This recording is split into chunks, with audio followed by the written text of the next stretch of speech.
ከረጅም ማማላይ ትንክሽ የበላ ሰው ከጎድጓዳ ስፍራ ጠይም የሳመሰው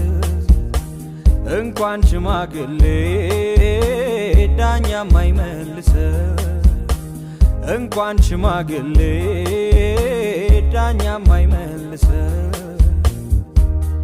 ደይተናው ከእንግዲህ ስታክተኝ የሆዳን ጠይቆ